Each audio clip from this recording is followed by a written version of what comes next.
Sade Lovers Rock. Now, Sade had took somewhat of a hiatus between the Best of Sade and Love Deluxe all the way to Lovers Rock. So I believe it was almost a decade, if I'm not mistaken. It was very close for a full album. So between Love Deluxe and Lovers Rock, it was at least a decade. And the CD came out, and I had to immediately get it. Of course, I was already in love with Sade and her music, and so when Lovers Rock came out, I just had to get it. Now, it is known, especially in the different markets, the European market and versus the U.S. market, that over time Sade's music's changed, and she's even said that herself. She said that they've done the blues, they've done the jazz, they were doing the R&B, and then they were taking it into different places. And so, if you've noticed, her sound was sounding more R&B and pop.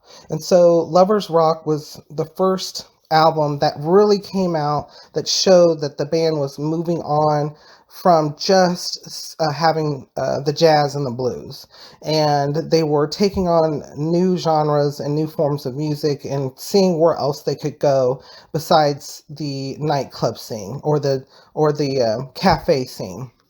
And artists do that. They grow, they change, they evolve. And so I believe that's what this album was. It was an evolvement from where they had been. And so I believe at that time, it was well received. However, there started to be a separation in the markets, especially between the U.S. and Europe. The U.S. had started.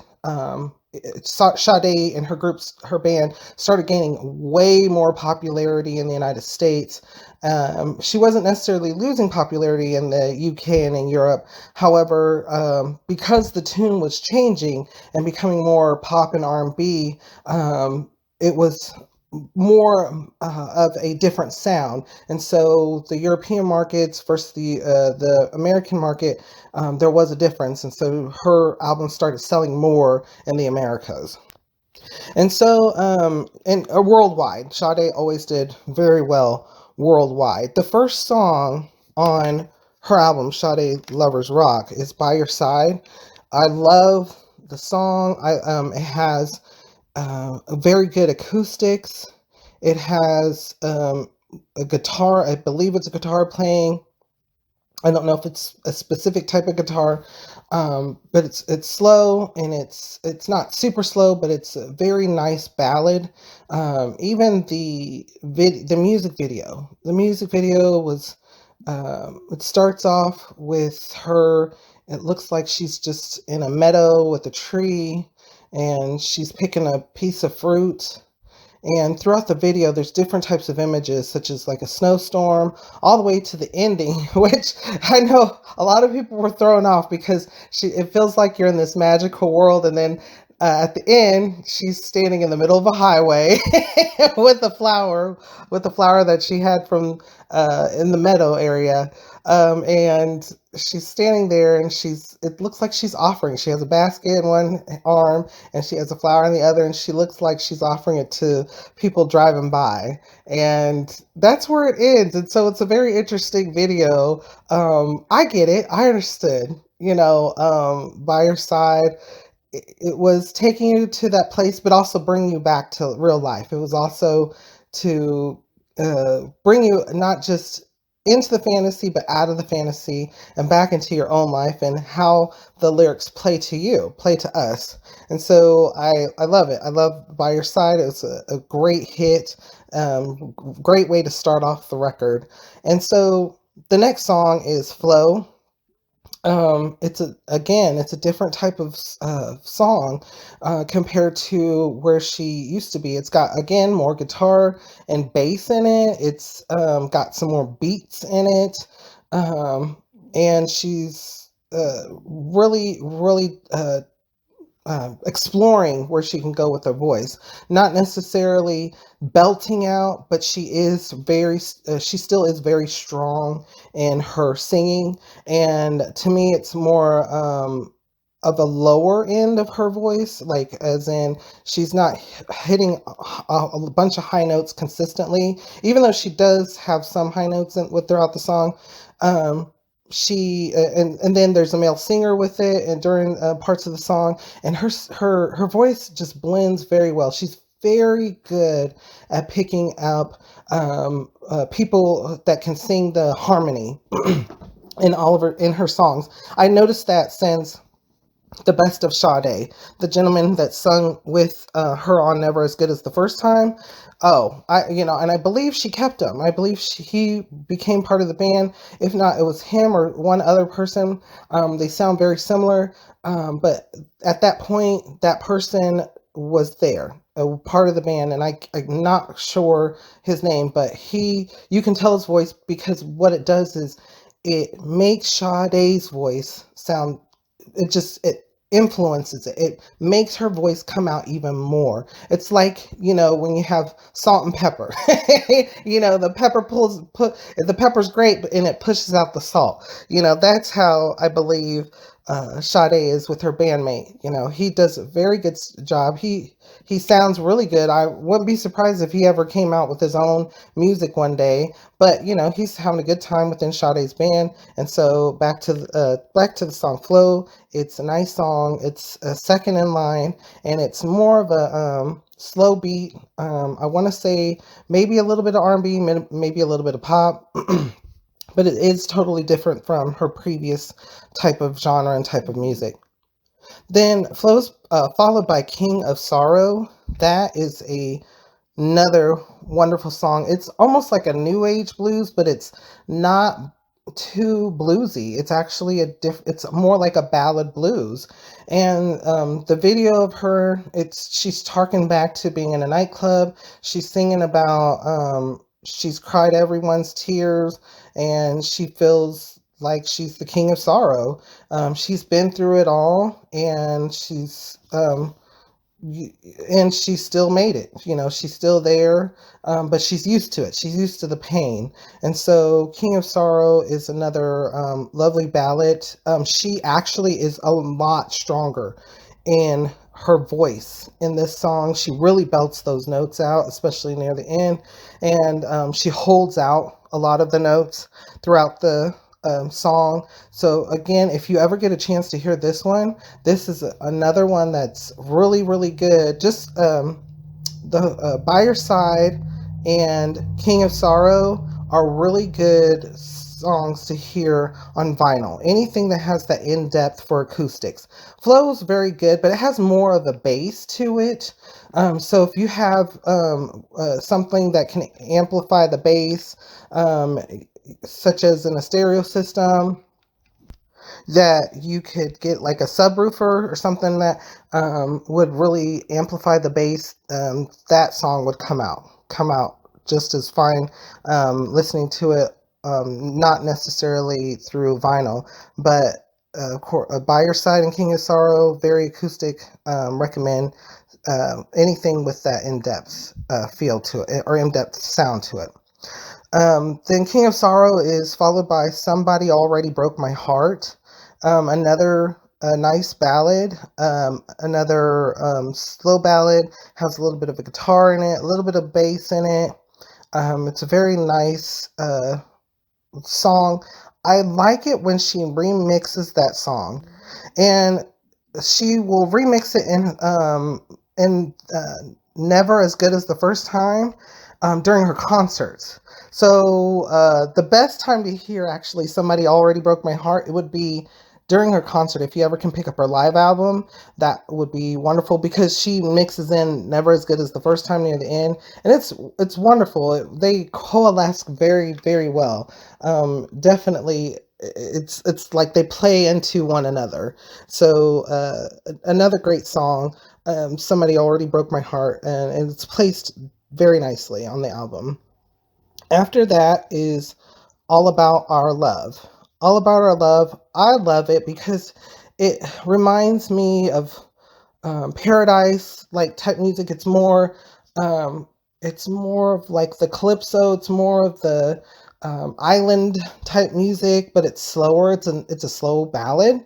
Um, And she, again, throughout the song, she sings a little bit more deeply, but she still is singing out the notes.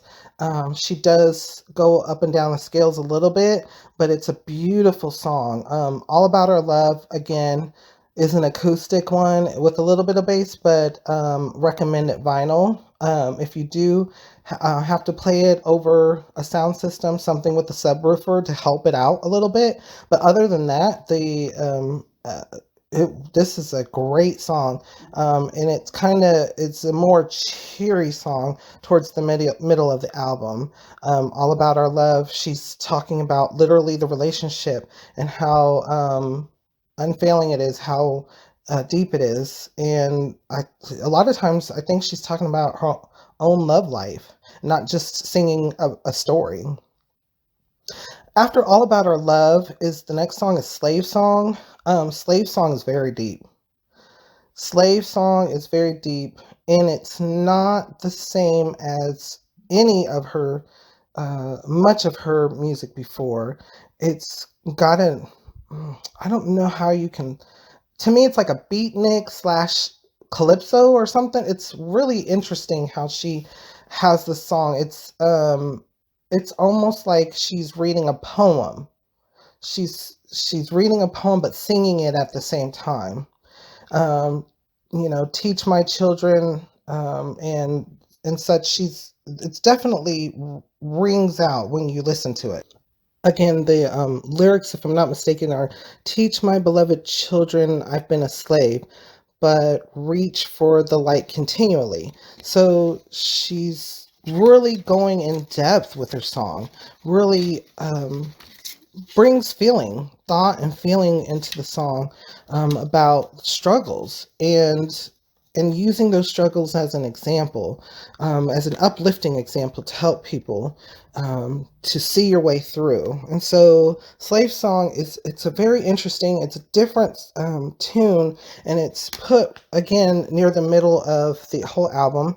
And so it's almost like an introduction to the second half of this album, which is Lovers Rock. So the song does fit nicely. It's for this part two now of this album. I kind of believe that this album is a part one and part two. It's like the first half is going to be your R&B, slow ballads, and that island music, and then it's going to fall back to a newer a different route where she's going to take it to. But it's also going to have another poppy slash islandy ish calypso type song later on. And so the next song after Slave Song is The Sweetest Gift. I believe The Sweetest Gift was wrote to her child. Please correct me if I'm wrong, but I believe that it's a lovely ballad. It's very slow song. There's not a whole lot of acoustics in it. I believe I believe it is maybe like a guitar, if I'm not mistaken, and I believe it's almost like a lullaby. So the sweetest gift, it's a nice slow lullaby song, and I believe it's to her child or about her child.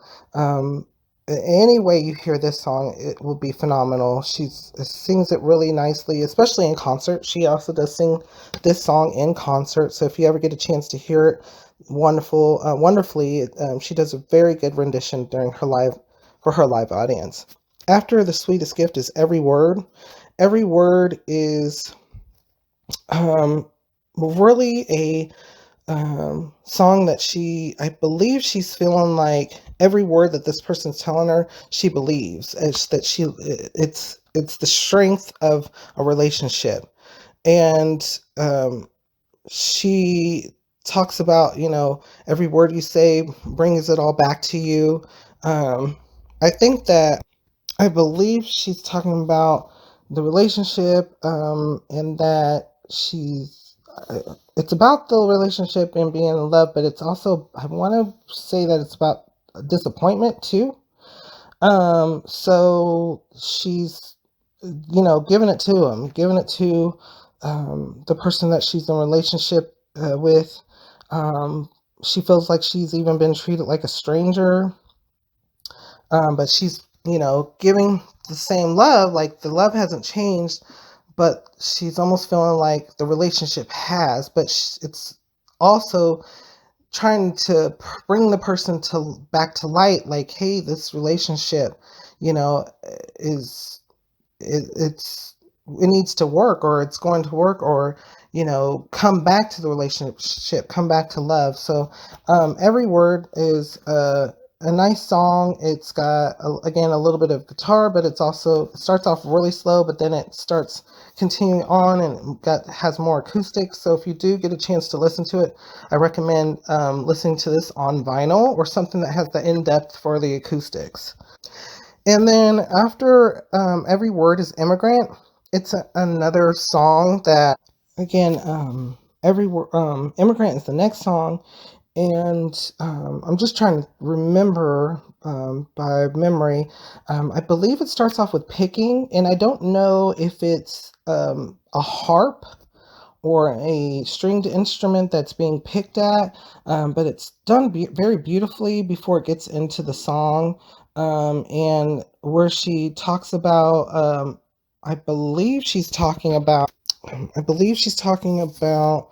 the struggle of racism, of being black, because she's talking about, he didn't realize just how bad it was until they didn't even want to touch his hand. They didn't want to even. He reached out to give change, but it was like they pulled their hand back. They didn't want to even give him the change, or they just it was a recognition of being treated differently, and having to be strong through that, and understanding how hard it is to live in in that, like whether it be segregation or racism. And so Immigrant, it's saying like the person is not an alien or anything, but they're being treated um, wrongly, and you know um, they're being treated, some people even would say, immigrants are treated badly. So this is like kind of in reference to being treated badly, like as an immigrant. And it doesn't make sense, but she's talking about it. It's one of her times where she's kind of talking more about political justice, in society. She's given a story here of the of interpretation and what it is like. And so the song is beautifully sung by Miss Sade. She sings it very well. She's very strong throughout the song. It touches you, especially lyrically. If you listen to it lyrically, the best way to hear this song is, again, on vinyl. The next song is one of my favorites on her album. It's more of that kind of jazzy, a little bit beatnik slash calypso slash the Islander. It's called Lovers Rock. And she's talking about, again, love. Her love interest, the lover, is the rock that she clings to, um, and sticks with me through the storms and such. It's beautifully written. It's another a highly acoustic song. So if you do get a chance to listen to it, once again, gonna go with vinyl, or something again along those lines that has that in depth of feel and sound. Do listen to it if you get a chance to. It's a wonderful song. It is basically the title of the album, Lovers Rock, and the song is very beautiful. It's very nice. It's the second to last song on the album. The last song on the album is It's Only Love That Gets You Through. This song is interestingly placed. It's placed at the end, and it's a slow song, and it's got kind of like I don't know, like a record skip to it throughout the song, but it's done purposefully. It's just how the song is. And so it's a new direction. Again, this is all new. I think that it's lovely. She does a really good job. She talks about basically what the title of the song is. It's only love that gets you through. So those struggles, those pains, those issues throughout life. It's love that gets you there. It's love that gets you through those, so you can see the light of day. And so, if you ever get a chance to pick up Sade's Lovers Rock, do so. You would very much enjoy it. It's not like her first four albums. So if you're more into her blues jazz feel, then you're going to love the first four albums. If you want to hear her starting to pop into a little bit of different types of music, including more R&B, and more calypso / island, that's where Lovers Rock, where she starts taking this turn.